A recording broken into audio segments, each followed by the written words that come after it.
যোগ দেন, আমরা বাঙালিতে যোগ দেন, আমরা বাঙালি চিরপথ, বাঙালি চিরপথ, দুনিয়ার শোষিত বাঙালি, দুনিয়ার শোষিত বাঙালি। আজকের এই যে গণঅবস্থান ৭ দফা দাবি ভিত্তিতে গোটা রাজ্যেই আমরা করে চলেছি। আজকে হচ্ছে এখানে নেতাজির পাদদেশে ধর্মনগরে আমরা বাঙালি উত্তর ত্রিপুরা জেলা কমিটির উদ্যোগে এই যে ৭ দফা দাবি, এই ৭ দফা দাবির মধ্যে আমাদের রয়েছে ১ নম্বর, ভারতের ভূমিপুত্র, স্বাধীনতার রূপকার। আপনারা জানেন এই দেশকে স্বাধীন করতে গিয়ে সবচেয়ে বেশি রক্ত দিয়েছে বাঙালি, সবচেয়ে প্রাণ দিয়েছে বাঙালি। আজকে বাঙালি ভারতবর্ষে কোথাও জায়গা নেই। বিভিন্ন রাজ্যে যে অনুপ্রবেশকারী বাংলাদেশি বিদেশি বলে আখ্যায়িত করে বাঙালির উপর অত্যাচার করা হচ্ছে। গত ১ বছর ধরে পরিস্থিতি কি চলছে, বাংলা ভাষার কথা বললেই মানে বাংলাদেশি বলে দাগিয়ে দেওয়া হচ্ছে। আজকে রবীন্দ্রনাথ ঠাকুরের গান আমরা গাইতে পারি না, আমার সোনার বাংলা গান গাইলে নাকি এই যে বিষয়টা আজকে এনআরসির করে আসামের বুকে ১৯-২০ লক্ষকে মানে বিদেশি চিহ্নিত করা হয়েছে ২০১৯ সালে। এখন আগামী দিনে ত্রিপুরাতে আইন প্রযোজ্য হবে, সারা দেশে প্রযোজ্য হবে। কেন? কারণটা কি? আমরা তো এই দেশের ভূমিপুত্র নাগরিক, আমরা কোথায় যাব?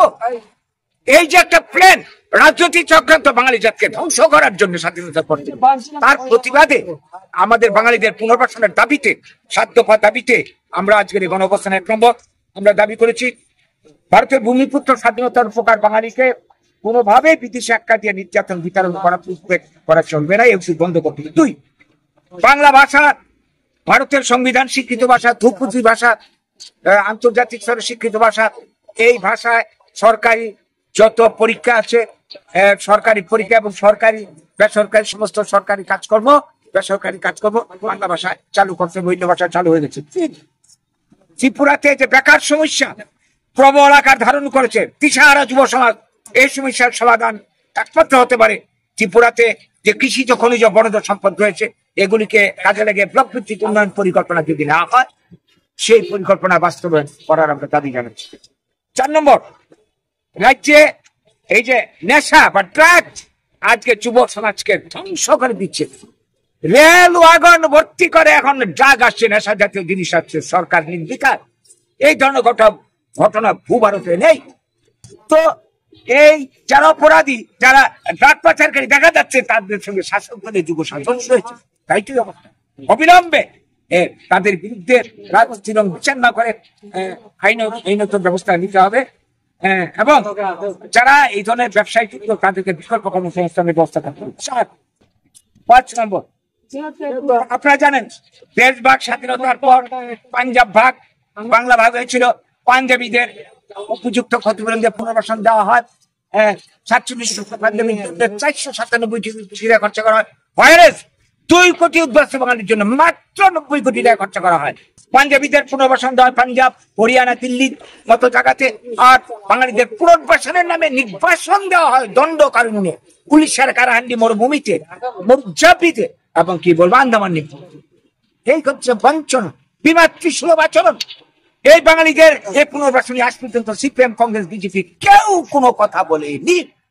তাই বাধ্য হয়ে আজকে আমরা এই দাবি তুলছি। এই অসহায় বাঙালিগুলি ভারতের বিভিন্ন রাজ্যে বাঁচার তাগিদে ঘুরে বেড়াচ্ছে, তাদেরকে এখন বিদেশি অনুপ্রবেশকারী বলে তাদের উপর অত্যাচার করা হচ্ছে। এটা আমরা মেনে নেব না কোনো অবস্থাতেই। আমরা দাবি করছি পাঞ্জাবিদের মতো পুনর্বাসন দিয়ে ভারতের বুকে বাঙালিদের মানে বসবাসের ব্যবস্থা করতে হবে।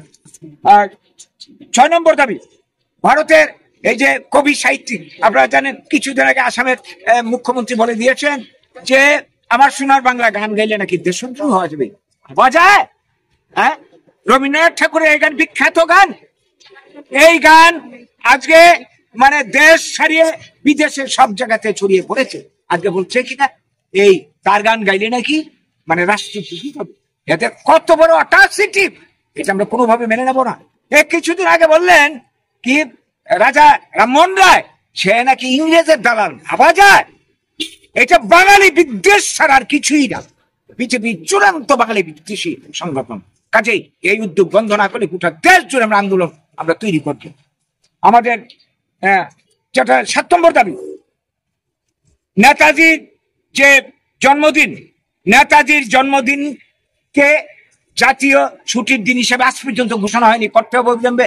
এবং নেতাজি যে মৃত্যু রহস্য নিয়ে এত বছর ধরে আজকে মানে আন্দোলন চলছে, বক্তব্য চলছে, দাবি চলছে, আজ পর্যন্ত তার কিনারা হয়নি। বিজেপি ক্ষমতা আসার আগে বলছিল তারা মৃত্যু রহস্য উন্মোচন করবে, অবিলম্বে তা করতে হবে। আমাদের লাস্ট দাবি যেটা 8 নম্বর, এই বাঙালি সমস্যার সমাধান একমাত্র হতে পারে এই বাঙালি অধ্যুষিত অঞ্চলগুলি নিয়ে সংবিধানের 3 নং ধারা অনুযায়ী ভারতের বিভিন্ন রাজ্য ভেঙে বিভিন্ন রাজ্য পুনর্গঠন করা হয়েছে। উত্তরপ্রদেশ ভেঙে উত্তরাখণ্ড করা হয়েছে, আপনার কি বলবো অন্ধ্রপ্রদেশ ভেঙে তেলেঙ্গানা করা হয়েছে, এইভাবে বিহার ভেঙে ঝাড়খণ্ড করা হয়েছে। কেন বাংলার অঞ্চলগুলিকে পুনর্গঠন করা হবে না? এটা তো জাতীয় প্রতিশ্রুতি ছিল। এই জাতীয় প্রতিশ্রুতির বাস্তবায়ন আমরা চাই, তাহলে একমাত্র বাংলা অধ্যুষিত অঞ্চল নিয়ে স্বয়ংসম্পূর্ণ সাংবিধানিক নিয়মের মধ্যেই অঞ্চল গঠন করতে হবে, তাইলে বাঙালি অত্যাচার বন্ধ হবে, বাঙালি নির্যাতন বন্ধ হবে বলে আমরা মনে করি। এই দাবিগুলি 8টা দাবিকে নিয়ে আমাদের আজকের গণ অবস্থান গোটা রাজ্য জুড়ে চলছে। আপনাদের মাধ্যমে আমাদের বক্তব্য জনসাধারণের কাছে তুলে ধরছি। আপনারা সজাগ হন, সতর্ক হন। আর কত নির্যাতন আমরা সহ্য করবো, আর কত রক্ত ঝরলে আমাদের চেতনা আজকে, এবং যারা চক্রান্ত করছে বাঙালি জাতকে ধ্বংস করার জন্য তাদেরকে সাবধান করে দিতে চাই, বাঙালি আর মানে সহ্য করবে না। তার অধিকার অস্তিত্ব রক্ষার জন্য তুব্বার আন্দোলন আমরা করে তুলবো সারা দেশ।